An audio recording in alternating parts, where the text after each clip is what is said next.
Muy bien, mis hermanos, bienvenidos a Tesoros del Cielo, a esta nueva edición de La Gran Tribulación. Es la serie que estamos estudiando y avanzando poquito a poco, ¿verdad? Tratando de comprender los eventos, ¿no? Que se van a dar durante estos 7 años que se conocen como tiempo de la Gran Tribulación. Bienvenidos todos, hermanos del Facebook, hermanos del Zoom.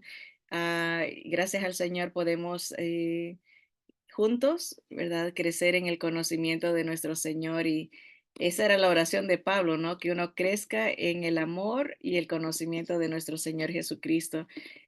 Porque sin amor nada somos, dice las Escrituras. De nada sirve el conocimiento, dice que eh, ensancha, ¿verdad? Como que la persona se infla cuando es puro conocimiento, sin práctica, sin amor. El amor es lo que nos lleva a practicar lo que conocemos, ¿no? Y la importancia siempre de eh, ser hacedores de la palabra y no solamente oidores, porque con el conocimiento de nada sirve, es más para envanecimiento de la persona, pero con amor se vacía este vaso de barro y permite que el Señor lo siga llenando de conocimiento. Así que siempre esa es eh, la enseñanza primordial, ¿no? De que seamos hacedores y hacer todas las cosas en el amor de Cristo, ¿no?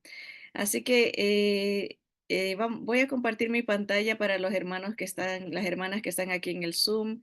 Este, y es un recordatorio para todos de que estoy en la página equivocada. Es un recordatorio para todos de que pueden tener acceso a las notas a través de el Facebook o ver la grabación ya procesada en el YouTube.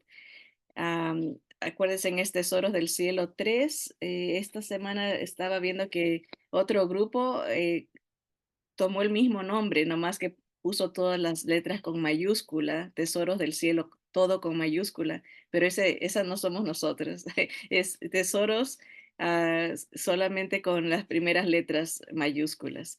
Así que los animamos a ver esos estudios y a repasarlos. La semana pasada les dije que íbamos a hacer un formato diferente porque vamos aprendiendo juntos y que si tenían preguntas, que levanten su mano. Y una hermana me dijo después, yo estaba levantando mi mano, pero no me vio. Y sí, lo que pasa es que como tengo dos pantallas, aquí la de el Facebook y acá la del Zoom, y cuando estoy enseñando las fotos, el material, a veces se hace chiquita los videos de ustedes y entonces no pude ver que estaba que levantaba la mano, pero tenía una pregunta importante que quiero tomar un poquito de tiempo para contestarla ahora. Déjeme ver si puedo ponerlas, ahí está, de este lado, para que no obstruya el material.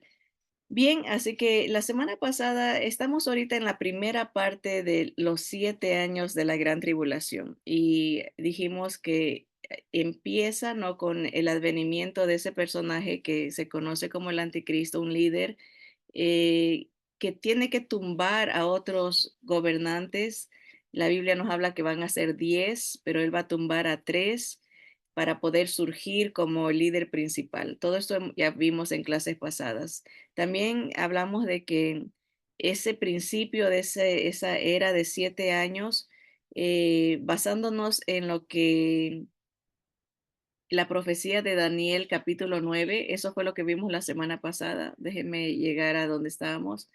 Los comienzos de la gran tribulación, estamos en esa parte, ¿no? Y vimos que iba a comenzar con un pacto eh, con muchos, un pacto que un arreglo, ¿verdad? Un acuerdo va a ser este gobernante con muchas naciones y dedujimos por lo que íbamos leyendo diferentes versiones de que tiene que ver con permitirles a Israel que construyan el tercer templo ahí en Jerusalén.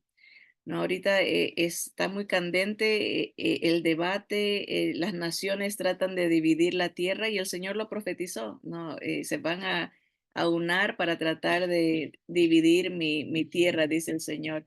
Y Jerusalén, pues hace la semana pasada precisamente algunos países están reconociendo a Palestina como una nación y quieren darle a Jerusalén como capital de los palestinos. Y ahí podemos ver, ¿no? Esa lucha.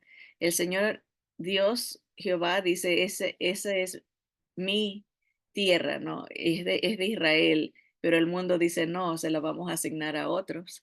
Y pues vemos que tiene que surgir un tipo de derrota para el mundo, para que a Israel se le pueda conceder ese acuerdo de que pueda construir el tercer templo. Y por eso conectamos a Daniel 9:27, que déjeme leerles rápidamente, dice, durante una semana más, él hará un pacto con mucha gente, pero a la mitad de la semana pondrá fin a los sacrificios y a las ofrendas. Ahí está el conecte con lo del templo, ¿no? O sea que el acuerdo, el pacto, pareciera indicar que es para que ellos puedan construir el templo. Ahora, la pregunta que se hizo la semana pasada, pero yo no la oí, fue la de por qué se dice que son 7 años y la Biblia dice que es una semana. Y para eso, pues tenemos que retroceder un poquito. Cuando estudiamos el libro de Daniel, explicamos esto a cabalidad, ¿verdad? Por qué la palabra semana en el hebreo puede significar un periodo de tiempo. No, no es como nosotros, los gentiles, que decimos un día, para nosotros un día es 24 horas, pero para el hebreo, las escrituras, cuando se habla de día, cuando se habla de semana, puede indicar periodos de tiempo, o sea, como lapsos, ¿no? Entonces, no es específico solamente como nosotros, puede ser, tener diferentes aplicaciones. Esa es una respuesta. La palabra semana en el hebreo indica también eh, periodos de tiempo, ¿no? Ahora, para entender o explicarlo mejor aún, por qué se dice que son 7 años en lugar de una semana, como se dice, ¿verdad? Es porque tenemos que entender lo que se cumple y que no se cumplió en una semana, sino en años después, ¿verdad? La profecía de Daniel tiene que ver con el pueblo de Israel, lo que le iba a pasar a Israel, la restauración de Israel y la venida del reino del Mesías a Israel. Todo obviamente es era el pueblo de Daniel, el profeta, y Daniel quería saber cuándo su pueblo iba a ser restaurado, porque estaban en deportación, estaban esclavos en Babilonia, esclavos en Persia, esclavos. Él había visto, Dios le había revelado todos los imperios en los que ellos iban a pasar, ¿no? Y entonces, en esta profecía, que se considera la profecía más alta de todas las profecías, porque en pocos versículos nos da todo la historia de restauración futura de Israel, ¿no? Entonces, en esa profecía que se conoce como las 70 semanas de Daniel, se habla de las primeras 69 semanas. Primero, aquí como pueden ver en el diagrama, ¿no? Las primeras 69 semanas son 483 años, ¿verdad? Y am, semanas de años, otra vez repetimos eso. Las primeras 7 semanas fueron en 49 años, faltaban 49 años desde el día que se le revela a Daniel esta profecía. En 49 años después se iba a dar la orden para que se empiece la construcción del templo. Entonces, por eso sabemos que no pasó en una semana, sino pasó en años, semanas de años, ¿verdad? Y desde ese edicto, desde esa orden que se dio para que se construya el templo, eh, 49 años después, se reconstruye el segundo templo. Aquí lo vemos en años. Ahora, acuérdense que el calendario judío no es como el nuestro. Ellos siguen el calendario lunar, se basan a la luna y los días, los años de ellos tienen 360 años, días, perdón, 360 días. Nosotros vamos con el solar, con el sol, el calendario solar y tiene unos días más. Pero exactamente si 70 semanas, 70 por 7, que serían los 7 años por semana, son 490 años de historia para la restauración del pueblo judío. En esa historia está la venida del Mesías y en esa historia está la muerte del Mesías también. Y todo eso se cumple en 69 semanas, o sea que queda una semana pendiente, ¿verdad? Pero, este, aquí creo que tengo otro, aquí está. ¿Cómo se dividen las 70 semanas, verdad? Y aquí están los años, ¿no? El edicto, el decreto que se da para construir la reconstrucción de Jerusalén y el templo es en el 457 antes de Cristo, pero se termina la construcción en el 408. Ahí está la primera semana. Y de ahí viene la venida del Mesías a las 62 semanas de años, acuérdense, y multiplicando por 360 días cada año. Y algo importante de entender de estos 490 años es que no son consecutivos. Es como que las primeras 69 semanas sí fueron, y al acabarse la semana 69, cuando entra el Señor Jesús a Jerusalén en un burrito, ese es la entrada, la conocemos como la entrada triunfal. Ese día estaba profetizado. Si se multiplica los eh, 490 años por 7, da 163.880 días. Ese era exactamente las 69 semanas más bien. Ese era el día, iban a pasar desde el edicto 173.880 días para la venida del Mesías. Ahora, nosotros los gentiles entendemos la venida del Mesías como el nacimiento de Jesús, pero no, de acuerdo a la profecía, la venida del Mesías príncipe, el rey, la entrada era el día de Domingo de Ramos, cuando el Señor entró a Jerusalén. Esa era la venida que ellos debieron de haber reconocido, porque estaba profetizado el día exacto que tenía que entrar el Señor Jesús, entonces a Jerusalén. Pero ahí como que se para el cronómetro, los 69 semanas de años, 483 años se para y pasan 2000 años, que es lo que se conoce como la era de la iglesia, la era de los gentiles.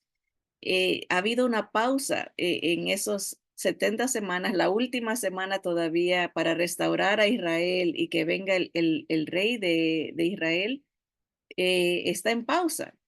Y eso es lo que estamos estudiando la última semana, cuando el Señor va a aplastar de nuevo el botón para que empiece el cronómetro de los últimos 7 años eh, para que venga el Señor y rescate a Israel, ¿no?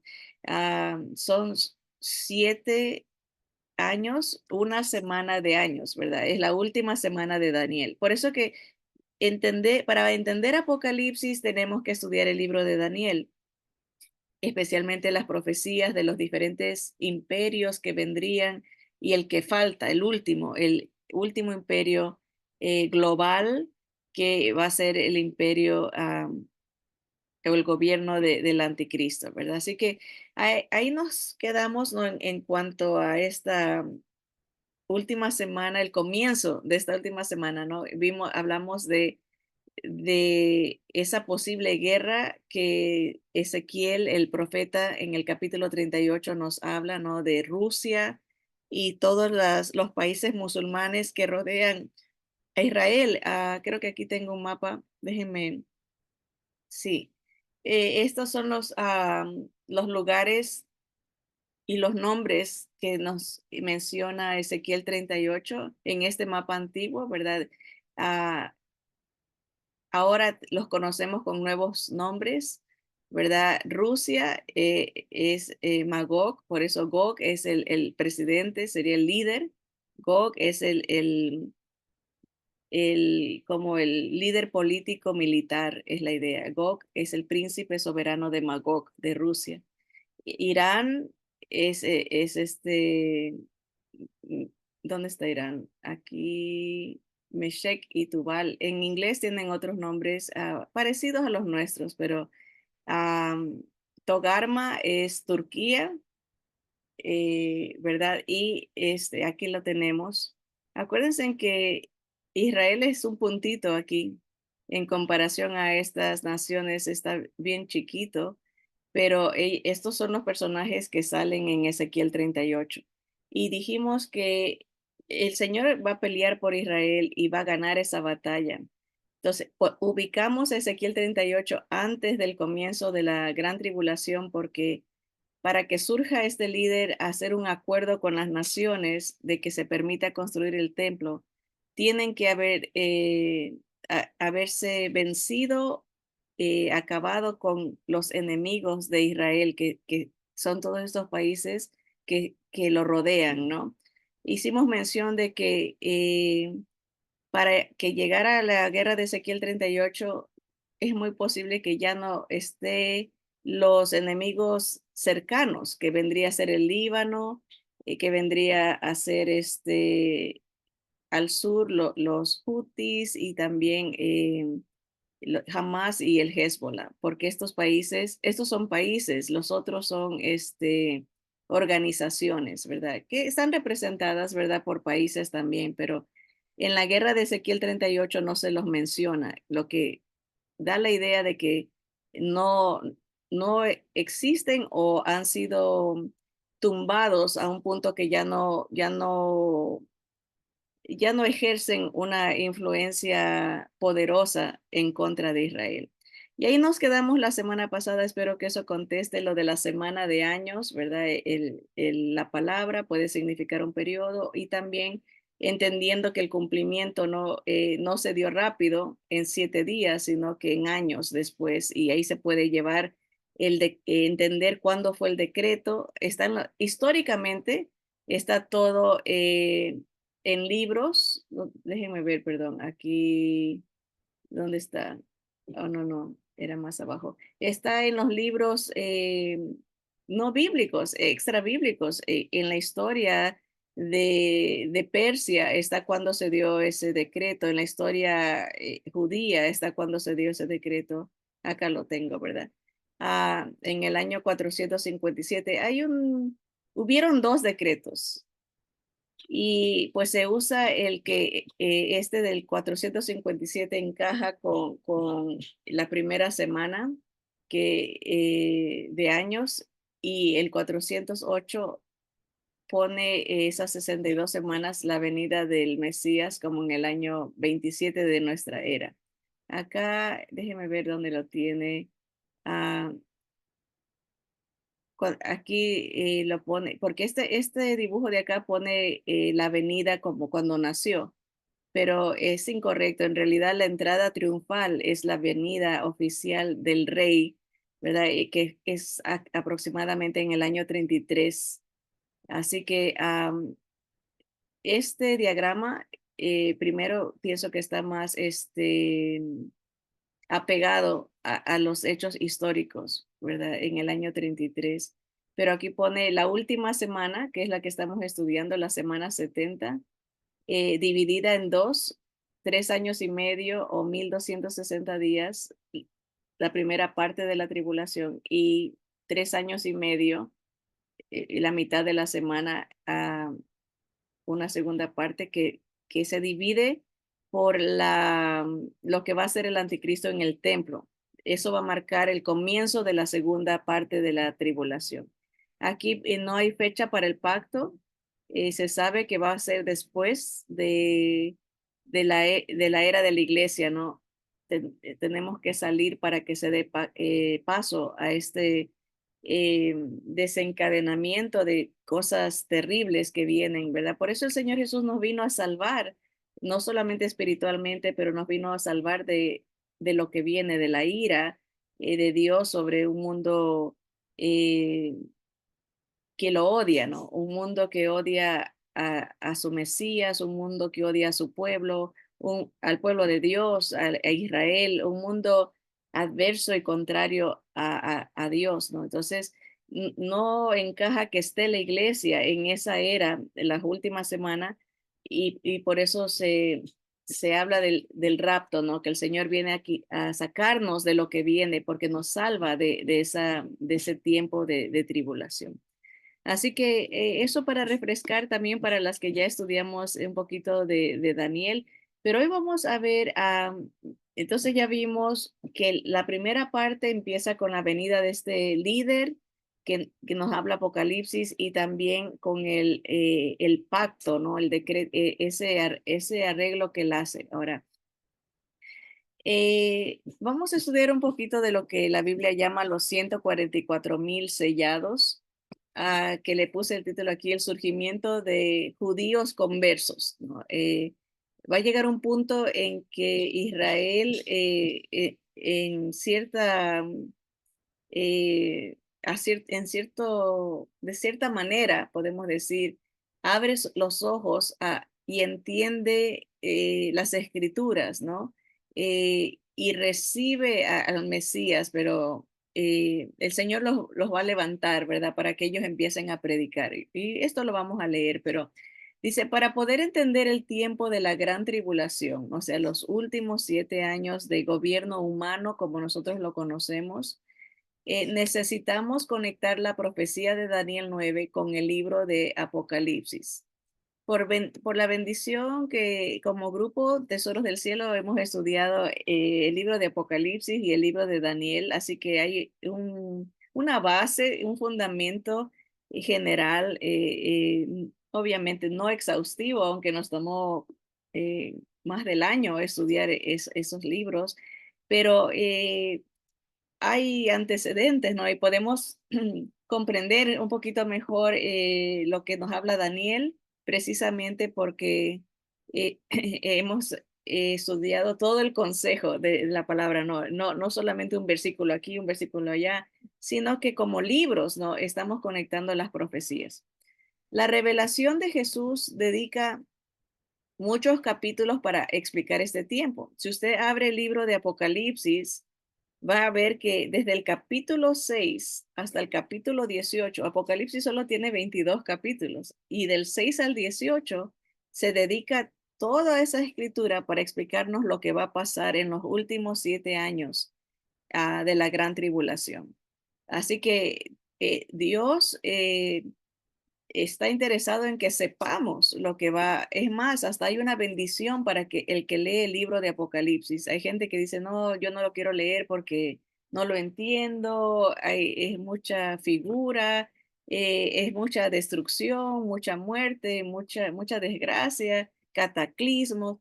Pero la idea es que el Señor quiere que estemos apercibidos de lo que Él nos salva y si no tenemos al Señor Jesús como nuestro único Salvador y Señor, venir a Él antes de que sea demasiado tarde, ¿no? El Señor puso ese libro, precisamente el libro de Apocalipsis no tiene nada nuevo más que el último capítulo, todo está conectado con el Antiguo Testamento. Si uno lee los profetas del Antiguo Testamento, puede ir entendiendo que lo que nos está diciendo Juan es una referencia a lo que ya fue profetizado con mucho tiempo de anterioridad. Así que esto más para entender por qué conectamos Apocalipsis con Daniel y por qué es importante el Apocalipsis porque nos habla de los últimos 7 años, muchos capítulos en detalle de lo que va a pasar durante esos 7 años o la última semana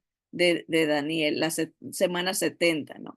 Del capítulo 6 al capítulo 18, en total 13 capítulos en Apocalipsis se dedican para hablarnos de estos últimos 7 años, ¿verdad? Ahora, empieza el Apocalipsis diciéndonos lo que Juan veía, ¿no? Las 7 iglesias, lo que estaba viviendo en ese momento, lo que era, lo que es, lo que era y lo que iba a venir, ¿verdad? Y lo que iba a venir es lo que se narra desde el capítulo 6 al 18. Ahora, normalmente, y yo sé que aquí estos dibujos están bastante llenos de información, pero tradicionalmente cuando uno lee el Apocalipsis, porque se hablan de sellos, de trompetas y de copas, ¿verdad? Y la gente interpreta como que tiene que pasar primero lo uno para que venga lo otro y después lo otro, ¿verdad? Y ahorita les voy a explicar esto porque primero habla de sellos. Y esto es lo que, cómo se ve un sello. Un sello era cera, se derretía la cera y se ponía el sello de un rey o de un líder, un gobernante, ¿verdad? Y cuando se sellaba un documento, solamente la persona que tenía el poder o la autoridad de abrir ese testamento o de abrir esa, eh, ¿cómo le llaman a las formas, el título de propiedad? Solamente el dueño podía abrir el sello, ¿verdad? Porque tenía el derecho, ¿no? Tenía la autoridad, ¿no? Y esa es la figura que se usa. Ese pergamino es el título de propiedad de la creación. Y nadie podía tomar ese título.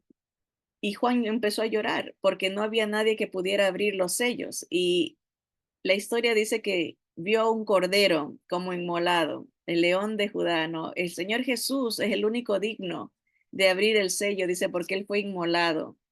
Y se le da el título de propiedad de la creación. Acuérdense en que Adán y Eva entregaron ese título de derecho a la tierra a Satanás y el Señor tiene que en estos 7 años apropiarse de lo que le pertenece a Él, ¿no? Entonces, Él va a abrir esos sellos y cada sello trae un juicio sobre Satanás y sobre el sistema satánico de gobiernos y de religiones y todo. El Señor tiene que poner un hasta aquí al avance del enemigo, ¿no? Y no se puede hacer eso hasta que se abran los sellos, ¿no? Así empieza después del capítulo 5 que nos habla de nuestra reunión con el Señor en el cielo, allá el festejo de la iglesia de Cristo, compuesta tanto de judíos como de gentiles. En el capítulo 5 estamos con el Señor celebrando nuestra unión con Él. Pero en el capítulo 6 empieza lo que va a pasar aquí en la tierra, el comienzo de la gran tribulación, y empieza con la apertura de estos sellos. Ahora con esa introducción acerca de los sellos, déjenme leer lo que dice Apocalipsis y después regresamos a ese diagrama, ¿no? Apocalipsis 7, acuérdense que eso está dentro de la narración de los últimos 7 años de la historia. Desde el capítulo 6 hasta el capítulo 18 es todo lo que es los últimos 7 años de la humanidad como la conocemos y la restauración de Israel y la venida del rey. Y si quieren ver el propósito principal de la gran tribulación es establecer el reino del Mesías, ¿verdad? En su tierra, Israel, ¿verdad? Así que Israel juega un papel muy importante y es todo acerca en sí de Israel. Si quieren refrescar o ver los propósitos de la gran tribulación, pueden ver los videos en YouTube, la verdad. Pero vamos a ver Apocalipsis 7, porque el tiempo se nos va rápido. Dice, después de esto vi a 4 ángeles en pie sobre los 4 ángulos de la tierra que detenían los 4 vientos de la tierra para que no soplase viento alguno sobre la tierra, ni sobre el mar, ni sobre ningún árbol. Vi también a otro ángel que subía de donde sale el sol y tenía el sello del Dios vivo y clamó a gran voz a los 4 ángeles a quienes se les había dado el poder de hacer daño a la tierra y al mar, diciendo, no hagáis daño a la tierra, ni al mar, ni a los árboles, hasta que hayamos sellado en sus frentes a los siervos de nuestro Dios. Acuérdense que estamos al principio de la gran tribulación, ya está el anticristo, ya se hizo el pacto, y de repente en Apocalipsis 7 se nos habla de que el Señor no quiere que se mande destrucción todavía hasta que se selle a 144,000. Este evento, muchos lo ponen al final de los 7 sellos, ¿verdad? Pero por eso está el diagrama aquí. Aquí están los 7 sellos, ¿verdad? Vean desde aquí hasta acá como los 7 años de la gran tribulación. Miren, aquí dice la mitad de la semana, guerra en el cielo, esta es la mitad, ¿verdad? Y este hermano que se llama Clarence Larkin, que contribuyó muchísimo al entendimiento de lo que se conoce como las dispensaciones, ¿no? Cómo Dios ha trabajado en las diferentes eras de la historia de la humanidad. Él nos da este diagrama y él pone, miren, los caballos del Apocalipsis que ya leímos, ¿verdad? La venida del anticristo, las guerras. Eso está en el capítulo 6, capítulo 6 de Apocalipsis. Lo pone primero y de ahí, esos son los sellos, ¿verdad? Y después él pone a las trompetas, o sea, los pone en secuencia consecutiva, ¿verdad? Pero cuando uno lee, por ejemplo, capítulo 7 que acabamos de leer de los 144,000 sellados, el Señor dice, no destruyas nada hasta que sellen a los 144,000. Y eso está en el capítulo 7 que está aquí, como una pausa, ¿verdad? A lo que quiero llegar es que pareciera ser que no son eventos consecutivos, como que primero tienen que pasar los sellos, como que primero tienen que pasar los sellos y después vienen las trompetas y después pareciera que están como que el capítulo 6 de Apocalipsis es una visión completa de lo que pasa durante los 7 años. Igual sé dos. Déjeme Ya es uno y uno poner uno aquí, para a mí. ver si Uno puedo para mí. poner ¿Sí? pausa, silencio a mi hermana Juanita, si puede hacer mute, ahí está, ya, ok, muy bien. Entonces, déjenme explicarlo mejor, porque no quiero que se confundan. El hermano Clarence Larkin lo puso como que primero tienen que pasar los sellos y de ahí vienen las trompetas. El hermano Andy Woods, que es un hermano bastante preparado en las cuestiones de profecías y todo, él lo pone de cierta manera. Dice que los sellos, los primeros 6 sellos, sí son consecutivos, dice él. Pero en el capítulo 7, el séptimo sello habla de los 144,000 judíos. Él dice que ese es el que conecta la primera, están conectados ese con la primera trompeta. Él le llama a estos eventos como el de los 144,000, el de los dos testigos que nos habla que el Señor va a mandar a la mitad de la gran tribulación, la huida de Israel que va a ser en la mitad de la gran tribulación, el Armagedón que se nos menciona en Apocalipsis 16. Él los conecta, más bien él llama a estos eventos inserciones parentéticas. ¿Qué quiere decir eso? Se insertan en la historia como un paréntesis, ¿verdad? No necesariamente que eh, pasan después de que se cumplen ciertas cosas, sino que están entretejidas, como que tenemos que ver esto como que con la posibilidad de que se dan no en orden cronológico, ¿verdad? Esto es importante, ¿por qué? Porque si estamos leyendo la Biblia y vamos capítulo por capítulo, muchas veces pensamos que ese es el orden del evento. Empezamos en el capítulo 6, los sellos, viene el anticristo y después en el capítulo 7 se nos habla de los 144,000, pero en el capítulo 6 ya se nos ha hablado de gran destrucción. Entonces, pero en el capítulo 7 se nos dice no destruyas nada hasta que se sellen a estos 144,000. Entonces tenemos que estar abiertos a la posibilidad de que se están dando los eventos no en orden cronológico, sino de una manera insertada, ¿no? Como en momento, tal vez se podría decir simultánea, está pasando al mismo tiempo. Una manera que lo puedo explicar es, por ejemplo, si yo les pongo una foto, ¿verdad? Y le digo, descríbame la foto, ¿no? Y de un paisaje, ¿no? No de una persona, ¿no? Sino como de un evento, digamos que es la foto de un accidente. Está la ambulancia, están los 5 carros chocados, ¿verdad? Hay una persona tirada en el suelo, un carro está en fuego, ahí están los bomberos, hay mucha gente viendo, hay mucho que está pasando en la foto, ¿no? Y yo le digo, descríbame la foto. Entonces usted empieza diciendo, bueno, esta foto es la descripción de un gran accidente con muertos, ¿verdad?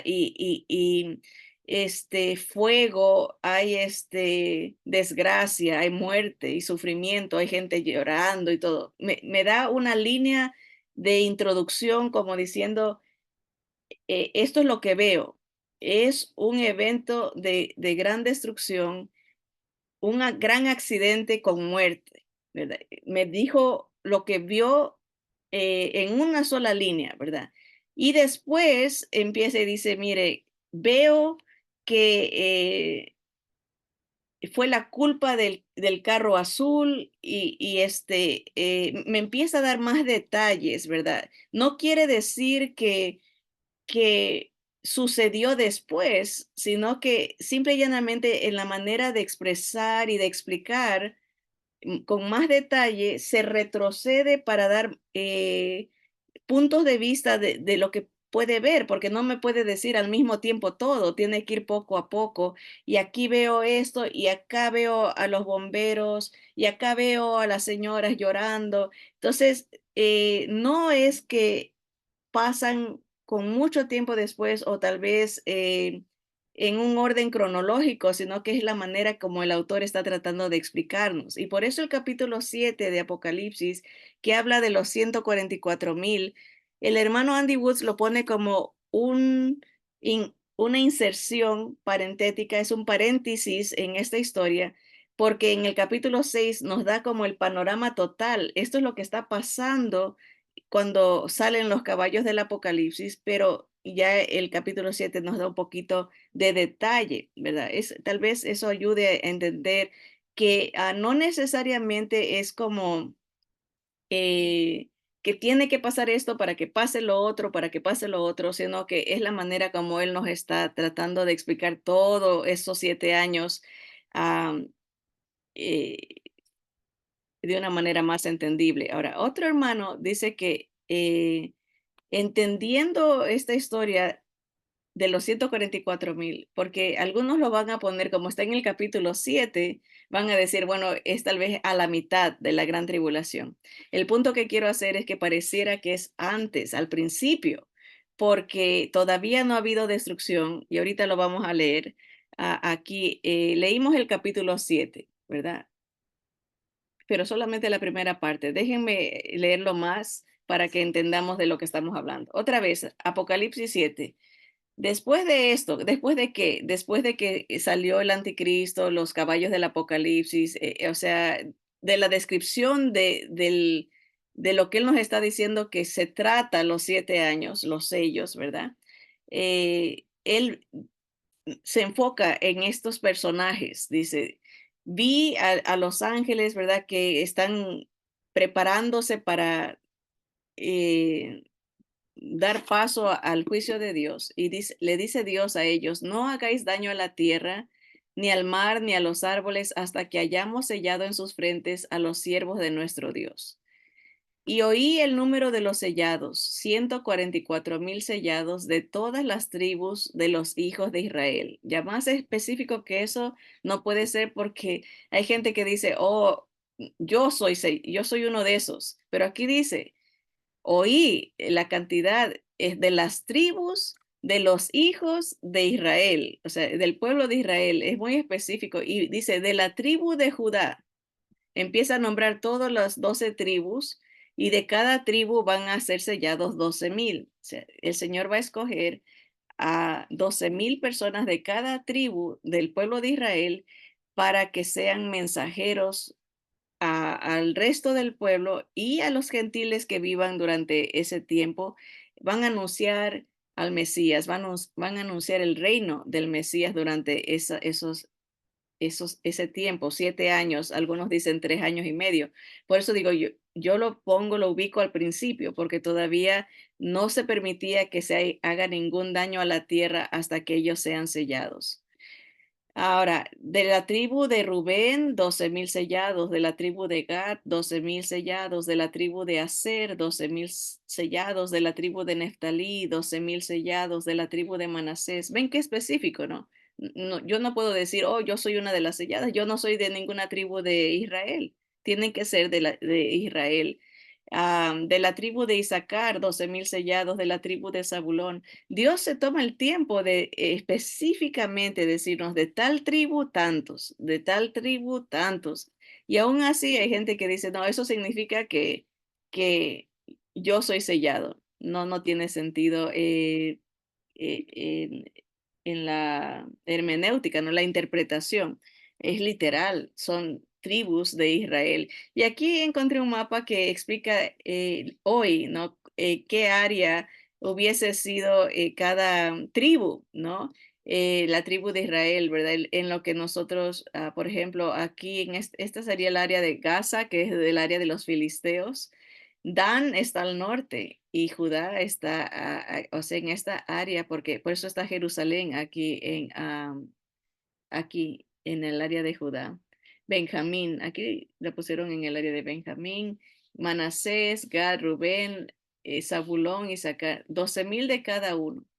Ellos llevan un registro muy específico de genealógico, ¿no? De a qué raza, a qué tribu perteneces, ¿no? Así que el Señor va a escoger a 12,000 de cada tribu, ¿verdad? Y bueno, hay gente que podrá argumentar y decir, bueno, hermana Sandrita, pero aquí dice después de esto. O sea, en el capítulo 7 viene después del capítulo 6 y dice después, como que primero tiene que pasar todo lo que está en el capítulo 6 porque dice después. Entonces, fui a ver qué significa esa palabra después en el griego, que en el idioma que se escribió el Apocalipsis.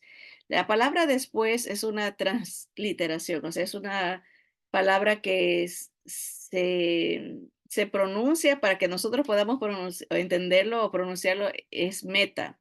Me llamó mucho la atención esa palabra meta porque el Facebook, por ejemplo, ahora ya no le cambió el nombre, ya no es Facebook, es Meta. ¿Por qué? Quiere decir que vino eh, después, por eso se traduce como esa palabra después, pero también puede significar que que está conectado o que vino como una secuencia o está relacionado con el Facebook, están conectados, ¿no? Y eso es lo que significa. Meta es una preposición que denota relación entre dos palabras, la preposición, ¿verdad? Conecta, están conectados, dice, y seguido, que seguido se usa como adverbio, algo que modifica o complementa. Meta denota acompañamiento. En otras palabras, no quiere decir necesariamente en cuestión de tiempo que esta aparición de los 144,000 viene después como en secuencia cronológica, sino que acompaña, está conectada,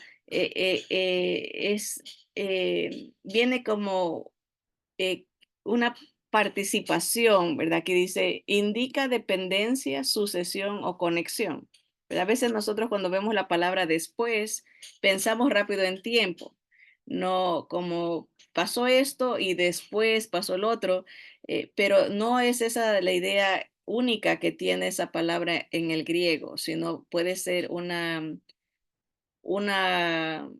conexión, como sí, sale el anticristo y claro, el Señor marca a su pueblo, a sus líderes, a sus predicadores, ah, en, como consecuencia, ¿verdad? Porque viene lo lo grave, ¿no? Viene la destrucción y el Señor quiere protegerlos, quiere guardarlos de lo que viene. Vendría a ser la palabra meta o como un entre o puede ser un después en relación, participación y proximidad y secuencia. Meta se usa en otras porciones bíblicas como con o después o entre o contra. O sea, es interesante verlo de esa manera para poder estar abiertos a la posibilidad de que la aparición de estos 144,000 es al principio de la gran tribulación en los primeros 3 años, ¿verdad? Cuando todavía no vienen todas las destrucciones anunciadas en el Apocalipsis, ¿verdad? Entonces aceptamos que son judíos, 12,000 de cada tribu, pero ¿cuál es el propósito? Bueno, Apocalipsis 7:9 dice, después de esto miré, acuérdense en el accidente, ¿verdad? Está explicándonos un poquito acá, ahora ve para el otro lado y nos va a explicar qué más ve. Es el acto de explicar, ¿no? Después está viendo la misma escena, pero está explicándonos después, ¿verdad?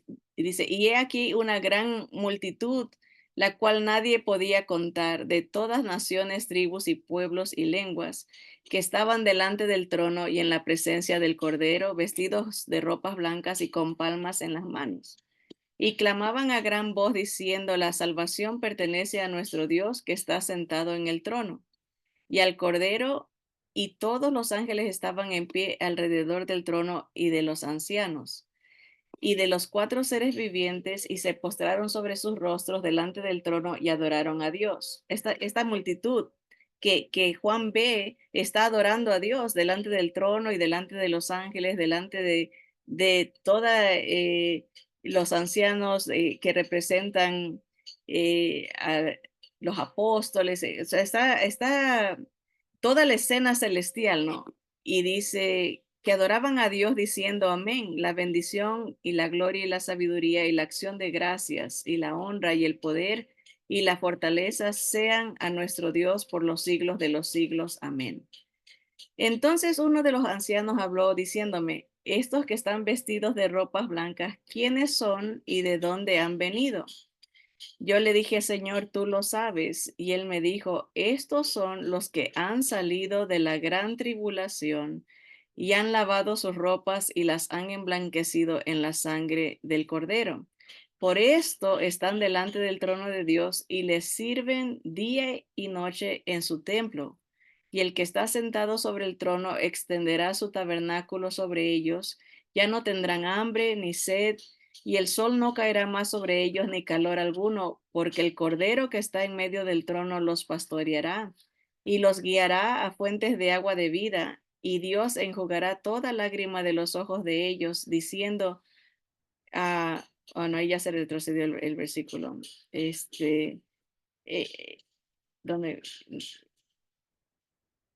ah, no, y toda lágrima de los ojos de ellos, ¿verdad? El Señor va a enjugar toda lágrima, ¿verdad? Entonces vemos, esto está en el mismo capítulo 7. Primero se nos habla de que fueron sellados los 144,000, pero en el mismo capítulo, versículos más abajitos, se nos habla del fin de ellos.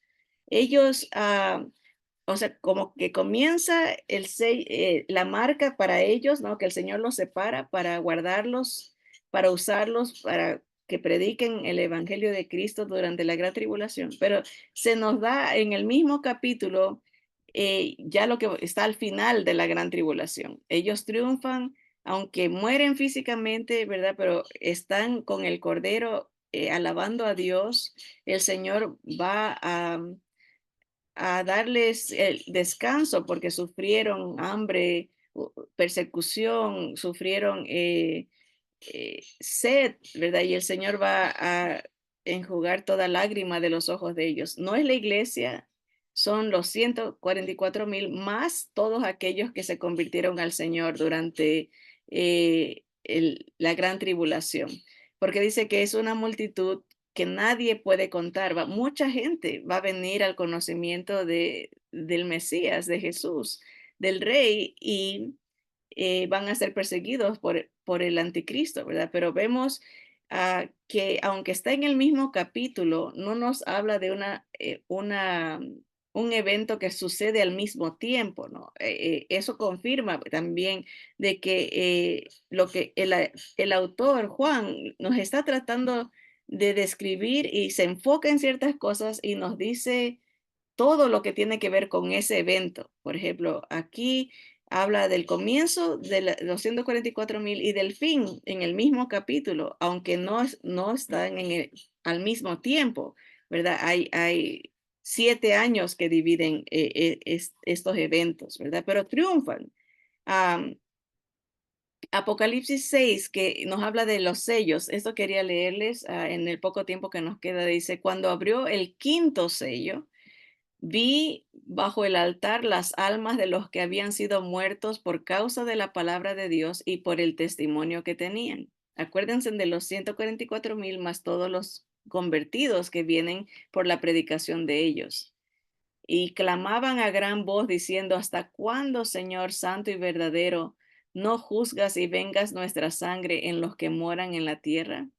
Y se les dieron vestiduras blancas y se les dijo que descansasen todavía un poco de tiempo hasta que se completara el número de sus consiervos y sus hermanos que también habían de ser muertos como ellos. ¿Ven? Esto está en el capítulo 6 cuando se habla de los sellos y ya están muertos. Si recién en el capítulo 7 el Señor los va a escoger, ah, confirma nuevamente que no ese diagrama que nos da el hermano Clarence Larkin de que tiene que pasar primero los sellos, después vienen las trompetas, después eh, hay como que ciertos eventos se entrelazan y tenemos que estar abiertos a la posibilidad de que ciertos capítulos subsiguientes están pasando entre los sellos o entre las trompetas. Como digo, el hermano Andy Woods pone esto de los 144,000 eh, a- a- al final, ¿verdad? Pero si aquí en el capítulo 6, versículo 9, recién está hablando del quinto sello y ya están muertos. O sea, sería aquí, no concuerda, ¿verdad? Entonces hay otro hermano que pone déjenme ver dónde lo puse para mencionarlo nomás. A veces se me borran por aquí o se me desaparecen las... no, hay un hermano que lo pone como los primeros 4 sellos, no todo al principio, sino extendidos en lo que es en los 7 años, ¿verdad? Pero se abren y al mismo tiempo se tocan las trompetas y como que vienen al mismo tiempo.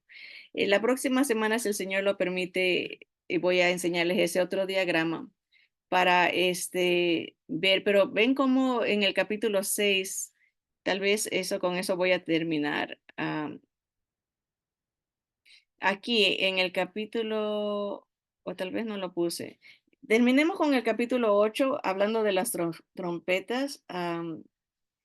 Dice, y los 7 ángeles que tenían las 7 trompetas se dispusieron a tocarlas. El primer ángel tocó la trompeta y hubo granizo y fuego mezclados con sangre que fueron lanzados sobre la tierra.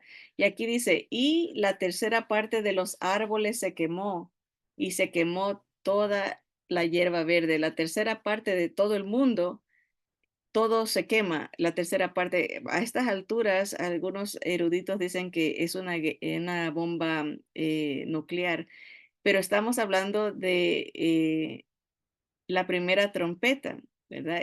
Se quema todo lo verde, pero cuando el Señor dice que los marque, que los selle, dice, no hagáis daño a la tierra ni al mar, ni a los árboles, hasta que hayamos sellado en sus frentes a los siervos. Entonces, eso está en el capítulo 7, pero en el capítulo 8 cuando se habla de las trompetas, ya hay destrucción. Entonces, la idea es de que todo esto para decir que pareciera que el sellar de los 144,000 sucede al principio de la gran tribulación, porque esto estamos hablando, estamos en los comienzos de la gran tribulación. ¿Qué está pasando al comienzo? Se levanta este líder global, ¿verdad? Hace un pacto con las naciones para que Israel pueda construir su templo. Muchos judíos se dan cuenta que ese no es el Mesías. El Señor les abre el entendimiento y entienden las escrituras, entienden las profecías y empiezan a predicar. Son 144,000. Am, en el capítulo 15 de Apocalipsis se nos habla de ellos. ¿Qué va a pasar con ellos? Dice, vi en el cielo otra señal grande y admirable, 7 ángeles que tenían las 7 plagas postreras. Estos ya son las copas de la ira. O sea, ahora sí está al final, porque en ella se consumaba la ira de Dios. Vi también como un mar de vidrio mezclado con fuego, y a los que habían alcanzado la victoria sobre la bestia y su imagen, y su marca y el número de su nombre, en pie sobre el mar de vidrio con arpas, con las arpas de Dios, y cantaban el cántico de Moisés, siervo de Dios, y el cántico del Cordero, diciendo, grandes y maravillosas son tus obras, Señor Dios Todopoderoso. Justos y verdaderos son tus caminos, Rey de los santos. ¿Quién no te temerá, oh Señor, y glorificará tu nombre? Pues solo tú eres santo, por lo cual todas las naciones vendrán y te adorarán, porque tus juicios se han manifestado. Así que vemos a estos 144,000 sellados alabando al Señor ya en el capítulo 15, ah, antes que vengan las plagas postreras, ¿no? Las copas de la ira, ¿verdad? Y se me hace un paralelismo con la iglesia del Señor. El Señor no les deja pasar por ese juicio terrible, ¿no? Ya ellos han muerto, pero han vencido porque no se dejaron marcar por la bestia, no se dejaron influenciar por el anticristo, ¿verdad? Y dice, no adoraron a la imagen de la bestia, ¿verdad? Esa imagen que él va a poner en el templo, ¿verdad? Así que otra teoría es de que ellos surgen cuando el anticristo entra al templo y se declara Dios, que ahí se dan cuenta y que empiezan a predicar. Sea como sea, la realidad es de que el Señor tiene un pueblo, tiene un remanente y vence. El Señor los protege, el Señor los marca para que triunfen,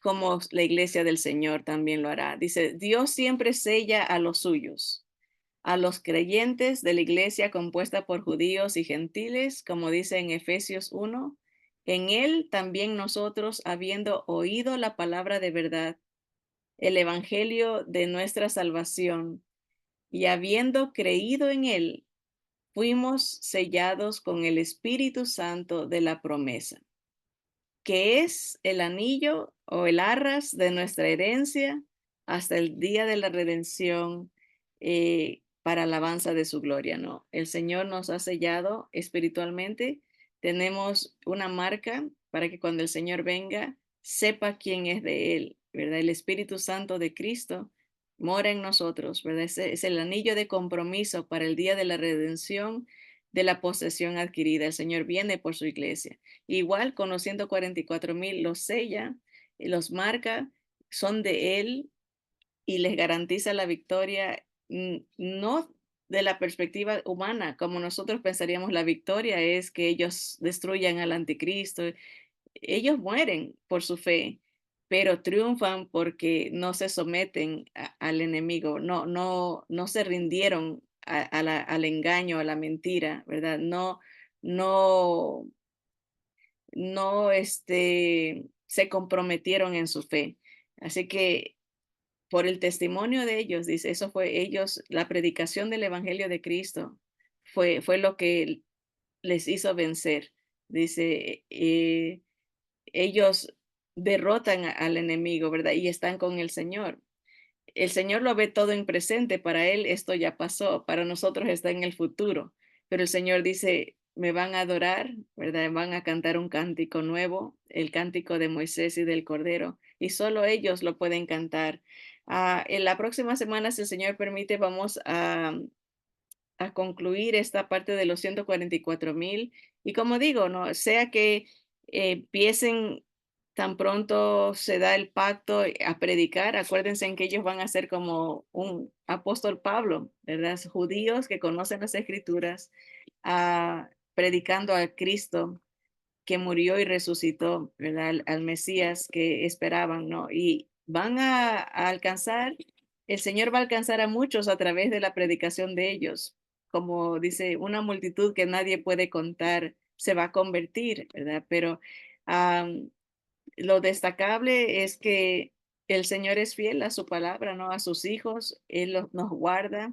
Él dijo, nadie los puede arrebatar de mi mano, ¿verdad? Los que el Padre me ha dado, nadie me los quita, ¿verdad? Y el Señor es fiel a su palabra, ¿no? Y nos da la victoria. Somos más que vencedores en Cristo Jesús.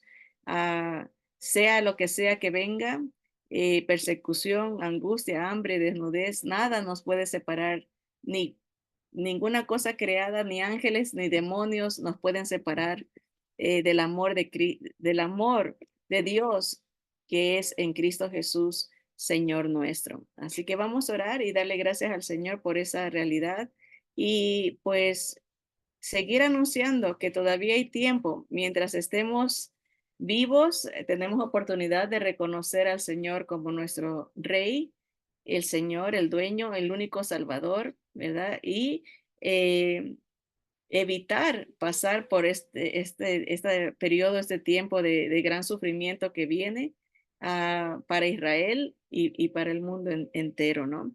Vamos a orar.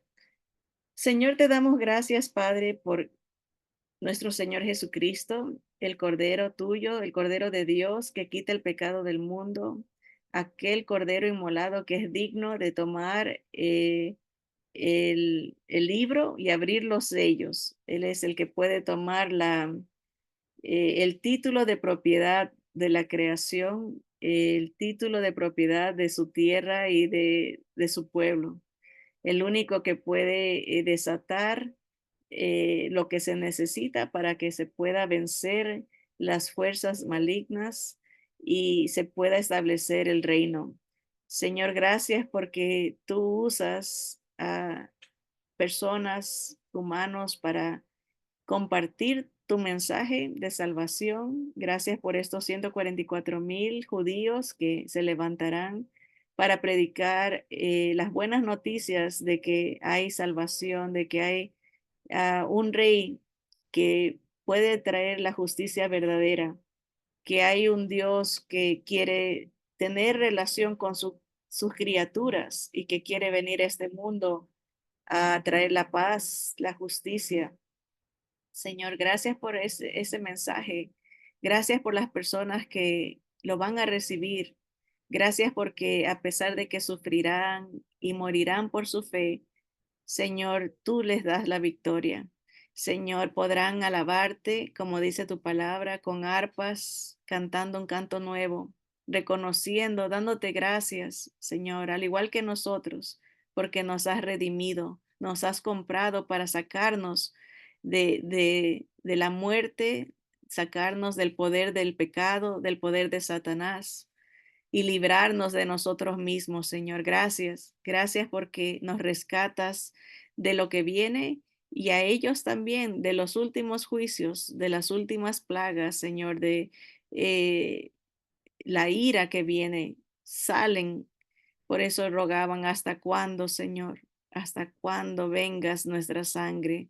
Señor, gracias porque eres fiel, eres justo, eres verdadero y solo tú eres Dios. Te alabamos, Señor, y te bendecimos en el nombre poderoso de Jesús. Amén, amén. Gracias, hermanos, por su sintonía. Adelante con Cristo. Si tienen preguntas, escríbanla. Yo después las leo y después les contesto. Adelante con el Señor.